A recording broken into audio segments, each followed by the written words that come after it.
할렐루야. 오늘은 제50과 사랑의 경고라는 제목으로 하나님 말씀을 전하겠습니다. 우리 누가복음 22장 27절부터 34절까지 다 같이 읽겠습니다. 시작. 앉아서 먹는 자가 크냐 섬기는 자가 크냐? 앉아서 먹는 자가 아니냐? 그러나 나는 섬기는 자로 너희 중에 있노라. 너희는 나의 모든 시험 중에 항상 나와 함께한 자들인즉 내 아버지께서 나라를 내게 맡기신 것 같이 나도 너희에게 맡겨 너희로 내 나라에 있어 내 상에서 먹고 마시며 또는 보좌에 앉아 이스라엘 12지파를 다스리게 하려 하노라. 시몬아 시몬아 보라 사탄이 너를 밀가부로도 타려고 요구하였으나 그러나 내가 너를 위하여 믿음이 떨어지지 않기를 기도하였노니 너는 돌이킨 후에 내 형제를 굳게 하라. 그가 말하되 주여 내가 주와 함께 옥에도 죽는 데에도 가기를 각오하였나이다. 이르시되 베드로야 내가 내게 말하노니 오늘 닭 울기 전에 내가 3번 나를 모른다고 부인하리라 하시니라. 아멘. 이제 시작하는 말을 제가 읽어드리겠습니다. 마지막 만찬을 나누는 자리에서 예수님은 제자들에게 섬기는 자의 삶을 살면 천국 보좌에 앉아 이스라엘 12지파를 다스리는 권세를 주시겠다고 약속하셨습니다. 그리고 수제자 베드로가 사탄의 시험을 받아 예수님을 모른다고 부인하게 되겠지만 돌이켜 회개한 후에는 형제를 굳건히 하는 사명자가 되라는 격려의 말씀을 해 주셨습니다.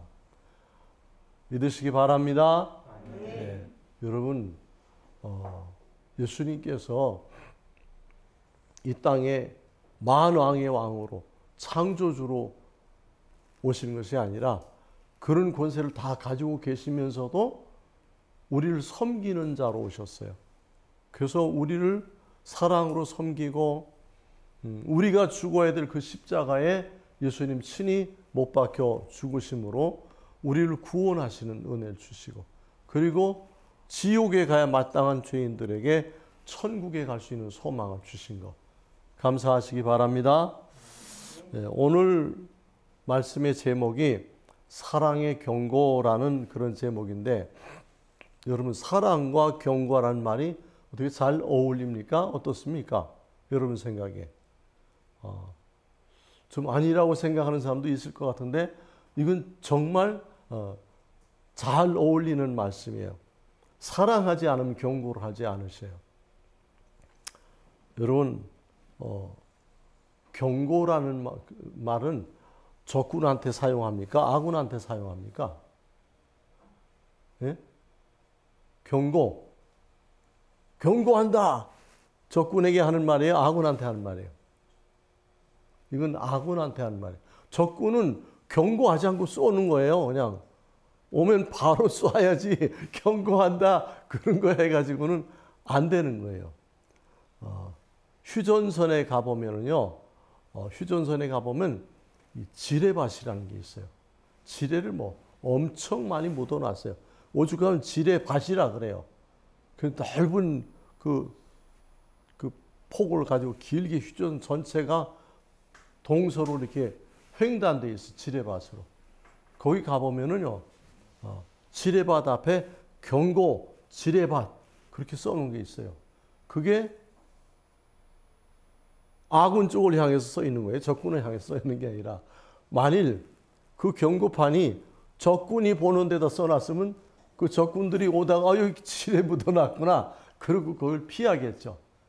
근데 적군에게는 모르게 그냥 자연스러운 땅처럼 이렇게 해놨지만 적군은 그것 모르고 오다가 지뢰를 밟아서 거기서 침투하는 것도 알게 되고 또 작전이 실패하도록 하는 거예요. 근데 아군은 우린 서로 보호해야 되니까. 그래서 지레밭에 보면 경고 지레밭 이렇게 써놨어요. 아군들이 볼 수 있는 위치에다가 지레밭이니까 가지 마라 그런 거예요. 경고는 누구한테 한다고요? 적군한테, 아군한테? 사랑하는 사람에게 하는 거예요. 막전도사 경고하는데 내가 사랑하는데 더 분발하시도록. 아멘. 이거 사랑하는 사람한테 하는 거예요.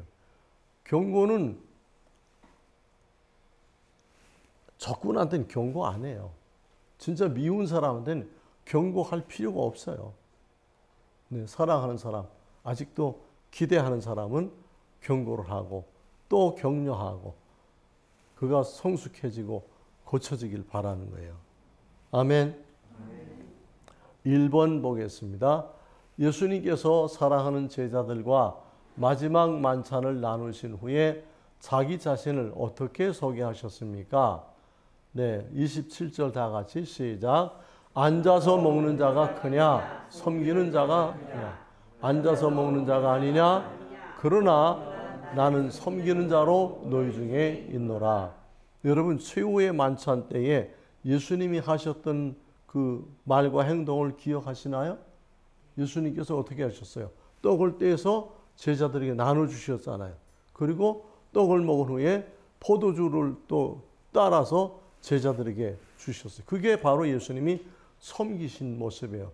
그뿐만 아니라 예수님은 정말 이 죄인들 보잘것없는 피조물들을 위해서 예수님 자신이 십자가에 못 박히시고 그리고 그 보혈을 다 흘려주셨어요. 다 희생해 주셨어요. 그 십자가에 못 박히기 전에 정말 빌라도 법정에서 돌기둥에 묶어놓고 그 무지막지한 그 병사들이 막 채찍으로 예수님의 온 몸을 때려서 40에 하나 가면 39대를 이 네 가닥 맹수의 발톱 같은 그런 채찍으로 때리니까 한 번씩 그냥 채찍이 감길 때마다 예수님 몸에서 살점이 떨어져 나갔어요. 근데 예수님 그것을 다 참아내신 거예요. 어떤 힘으로? 우리를 사랑하는 힘으로. 아멘. 우리를 사랑하는 힘이 그렇게도 크고 강하셨던 거예요. 우리를 살려야 되기 때문에, 우리를 구원해야 되기 때문에 예수님께서는 그 무지막지한 그 고난과 채찍질과 그 부끄러움을 다 감당하셨어요. 그리고 이제 마지막에 십자가에 못 박히셨는데 그 십자가에 세 개의 못에 체중이 다 실린 거예요. 양 팔목에 하나씩 박고 두 발을 포개서 그 발등 위에서 큰 못이 두 발을 관통해서 십자가 나무에 박혔어요. 얼마나 아팠겠습니까? 예수님이 얼마나 무지막지한 그런 고통을 당하셨는지. 그게 바로 저와 여러분을 위해서, 우리들을 위해서 그렇게 희생하신 거예요. 그래서 예수님께서는 지금 당당하게 말씀하시는 거예요. 나는 너희를 섬기는 자로 왔다. 예수님은 천지를 창조하신 분이잖아요. 그리고 만왕의 왕이시잖아요. 그럼에도 불구하고 예수님께서는 우리를 구원하는 것이 그렇게 중요하게 생각되셨기 때문에 우리를 구원하기 위해서 예수님께서 그런 희생을 다 감내하셨다는 사실. 여러분 잊지 말고 기억하시기 바랍니다. 2번 보시겠습니다. 예수님께서 섬기는 자의 삶을 사신 것처럼 제자들도 섬김의 삶을 살면 천국에서 어떤 권세를 주신다고 하셨습니까? 네, 우리 30절 말씀 다 같이 시작. 너희로 내 나라에 있어 내 상에서 먹고 마시며 또는 보좌에 앉아 이스라엘 12지파를 다스리게 하려 하노라. 놀라운 말씀이에요. 그러니까 이 세상에서는 누구나 다 고난도 당하고 시험도 당하고 억울하게 박해도 받을 수 있고, 아니 뭐 예수님이 그렇게 당하셨는데 우리가 당하는 건 그 말도 일도 아닌 거예요. 저도 살면서 참 억울한 일을 많이 겪었어요. 근데 이 원수 마귀는 특별히 예수 잘 믿는 사람, 바르게 살려고 노력하는 사람, 그런 사람을 공격해 와요. 진짜 그냥 막 사는 사람들, 막 예수님도 안 믿고 막 그냥 누가 시비하면 같이 싸우고 막 욕하고 달려드는 사람은 사람들이 아유 저거 개 약해, 술 먹으면 개가 돼. 저 상대하면 안 돼. 더러우니까 피해. 상대하지 마라. 착하게 사는 사람들이 막 만만하게 보고 공격해요. 누가 시키는 거예요? 사탄 마귀가 시키는 거예요. 우리 주변에 사탄 마귀가 가득 차 있어요. 그리고 사탄은 어떻게 해서든지 믿음으로 바로 살고자 하는 사람은 가만두지를 않아요. 그냥 별별 시비를 다 하고 온갖 모함을 다 하고 그렇게 해서 공격을 하는 거예요. 그러니까 사도 바울도 뭐라고 했어요? 무릇 그리스도 안에서 경건되이 살고자 하는 자는 핍박을 받으리라 그랬어요. 의인은 고난이 많다고 그랬어요. 여러분, 내가 죄를 짓고 잘못해서 고난당하고 핍박을 받으면 그건 뭐 당연한 거죠. 근데 내가 잘못한 게 없는데 왜 나를 이렇게들 괴롭힐까? 왜 나를 이렇게 공격하고 나를 박해할까? 그때는 기뻐하고 즐거워하라. 하늘에서 너희의 상이 큼이라 하는 말씀을 기억하시기 바랍니다. 내가 잘못한 거 없이 애매하게 억울하게 박해를 받으면 그것은 하나님이 나를 사랑하시는 증거예요.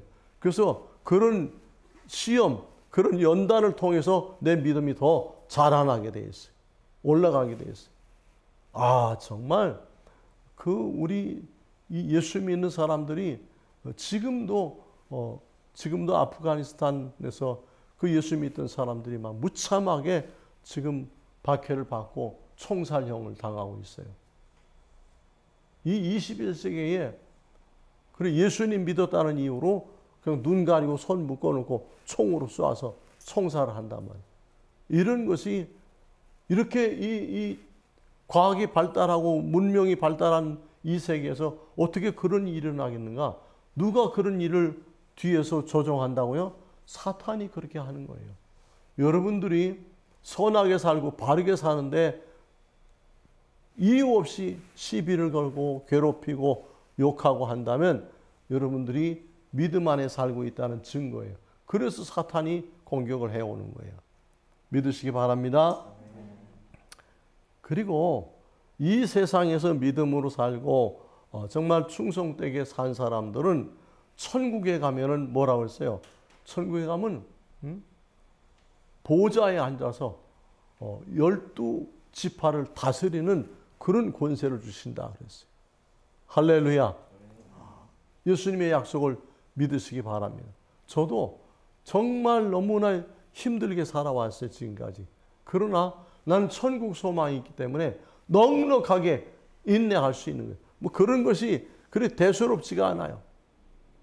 우리 주기철 목사님이나 손양원 목사님이나 또 많은 믿음의 선배들이 얼마나 어려운 상황 속에서 고난을 당하고 억울하게 고문당하고 죽임당하고 했습니까? 그걸 그분들이 어떻게 참아냈어요? 주기철 목사님은 송판에 못이 삐쭉삐쭉 나와 있는데 그 위로 걸어가게 하는데 일본 형사들이 그리로 걸어가라고 하는데 찬송을 부르면서 거기 걸어가셨어요. 천국 소망이 없이는 할 수 없는 그런 행동들을 우리 믿음의 선배들이 하셨다는 거 기억하시고 여러분 앞에도 어떤 어려움이나 어떤 억울한 일이 있더라도 그것을 기쁨으로 감당하시기 바랍니다. 네, 3번 사탄이 예수님의 수제자인 시몬 베드로를 시험할 것을 아시고 어떤 말씀으로 격려해 주셨습니까? 네, 우리 32절 같이 읽겠습니다. 시작. 그러나 내가 너를 위하여 내 믿음이 떨어지지 않기를 기도하였노니 너는 돌이킨 후에 내 형제를 굳게 하라. 예. 예수님은 다 알고 계셔요. 우리는 잠시 후에 1분 후에 5분 후에 나한테 무슨 일이 있을지 알 수 없는 것이 우리 피조물들이에요. 근데 예수님은 이제 수제자 베드로가 시험을 받아서 그래서 어려움을 겪고 예수님을 모른다고 부인할 것까지 다 알고 계시는 거예요. 그러나 예수님께서 시몬 베드로를 위해서 뭐라고 그러셨어요? 그러나 내가 너를 위하여 내 믿음이 떨어지지 않기를 기도하였노니 너는 돌이킨 후에 내 형제들을 굳게 하라 그랬어요. 예수님을 믿는 것은요, 예수님의 은혜로 믿는 거예요. 예수님의 능력으로 믿는 거예요. 예수님의 은혜와 능력이 아니면 우리는 하루도 신앙생활을 바로 할 수가 없어요. 정말. 그래서 항상 기뻐하라, 쉬지 말고 기도하라, 범사에 감사하라 그러시는 거예요. 그것만이 우리가 믿음을 지킬 수 있는 유일한 방법인 거예요. 유일한 방법. 그 예수님께서 시몬 베드로가 시험을 당할 걸 아시고 베드로가 믿음에서 떨어지지 않도록 비록 힘들고 부끄럽고 그렇지만 믿음은 잃어버리지 않도록 기도하신다고 그랬어요. 그래서 내가 돌이킨 후에는 회개한 후에는 이제 내 형제들을 굳게 하라 그러셨어요. 할렐루야. 네. 우리가 어떤 일을 당할 것도 예수님이 다 미리 알고 계시다는 거 기억하시기 바랍니다. 그러니까 내가 갑자기 부지불식간에 어떤 일을 당하더라도 너무 당황하지 마세요. 왜? 주님이 미리 다 알고 계시고 우리를 위해서 기도하신다는 거. 4번 보겠습니다. 예수님께서 사랑의 경고와 격려의 말씀을 해주실 때에 베드로는 어떻게 대답하였습니까? 네, 33절 시작. 그가 말하되 주여 내가 주와 함께 오게도 죽는 데에도 가기를 각오하였나이다. 요게 인간들의 부족한 인간들이에요. 베드로가 그래도 수제자라고 하는데 예수님이 지금 네가 이제 사탄의 시험을 받아서 나를 부인할 것이다. 그러나 네가 믿음에서 아주 떨어지지는 않도록 내가 기도하고 도와줄 거다. 그러는데 예수님 말씀 그러면 아 그렇습니까? 예수님 감사합니다. 이렇게 해야 그 옳은 말이잖아요. 그렇죠? 근데 베드로가 뭐라고 했어요? 아 지금 자기 동생들 앞에서 동료들 앞에서 예수님이 그렇게 말씀하시니까 막 좀 이 자존심이 상했던 것 같아요. 그래가지고 그냥 주여 내가 주와 함께 오게도 가고 죽는 데도 가기를 각오하였나이다. 그러면서 저를 어떻게 보고 그러십니까? 제가 그렇게 뭐 흐지부지한 사람이 아닙니다. 저는 이미 다 각오되어 있습니다. 이렇게 큰 소리를 뻥뻥 쳤어요. 여러분 큰 소리 치지 마세요. 아마 베드로가 자존심이 좀 상했던 것 같아요. 근데 여러분의 자존심이 뭐가 있어요? 여러분 자존심이 뭡니까? 우리는 다 본래 어떤 사람들이었어요? 허물과 죄로 죽었던 사람들이에요. 지옥에 가야 마땅한 사람들이에요. 그런데도 누가 내 잘못을 지적하고 그걸 좀 고치라고 그러면은 막 기분 나빠서 막 그냥 화를 내. 경고는 누구한테 하는 거라고 그랬어요? 적군한테 하는 거예요? 아군한테 하는 거예요?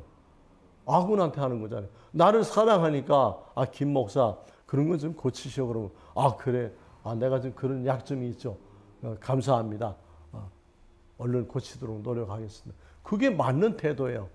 근데 심지어 예수님께서 말씀을 해주시는데 경고를 해주시는데 베드로가 주여 내가 주와 함께 오게도 죽는 데에도 가기를 각오했나이다. 저를 못 믿습니까? 막 이런 투예요. 인간들은 정말 충청도 말로 이런 사람들 보고 껍적된다고 그래요. 건방 떤다고 그래요. 여러분 건방 떨지 마세요. 우리는 다 연약한 사람들이에요. 부족한 사람들이에요. 실수할 수 있고 죄 지을 수 있어요. 그러나 우리가 믿음에서 아주 떨어지지 않는 것은 예수님께서 우리 위해서 기도하신다는 사실 감사하시기 바랍니다. 그 다음 5번 수제자 베드로가 자만심으로 대답하는 것을 들으시고 예수님께서 어떤 말씀을 하셨습니까? 네, 34절 다 같이 시작. 이르시되 베드로야 내가 네게 말하노니 오늘 닭 울기 전에 내가 3번 나를 모른다고 부인하리라 하시니라. 아멘. 예수님은 앞으로 되어질 일들을 정확하게 다 알고 계세요. 최후의 만찬, 제자들과 마지막 저녁 식사를 하시고 그리고 나서 이제 제자들에게 당부하시는 말씀이에요. 근데 베드로가 정말 예수님의 그 교훈을 받고 지금까지 훈련을 받았는데도 자존심이 상하니까 막 예수님한테 대드는 거예요. 주여 내가 옥에도 가고 죽는데도 가기로 각오했는데 어떻게 저한테 그런 말씀을 하십니까? 이러고 예수님께 반발하는 거예요. 우리 기독교인들은 반발하지 말고 순종하시기 바랍니다. 순종하는 사람이 복 받는 거예요. 어른이 나한테 뭐라고 얘기할 때 혹은 교회 지도자들이 사랑으로 충고해 줄 때 감사하게 그걸 받아야 돼요. 그렇지 않으면 성장하지는 못해요. 사랑으로 충고해 주는데 그걸 안 고치면 그 사람은 더 이상 믿음이 자라나질 않아요. 반드시 누가 나를 사랑으로 충고해 줄 때 내 아주 치명적인 약점을 지적하더라도 감사합니다. 저를 사랑해서 이렇게 힘든 말을 해주신 거 알겠습니다. 그리고 그분의 말씀대로 따르고 순종하시기를 축복합니다.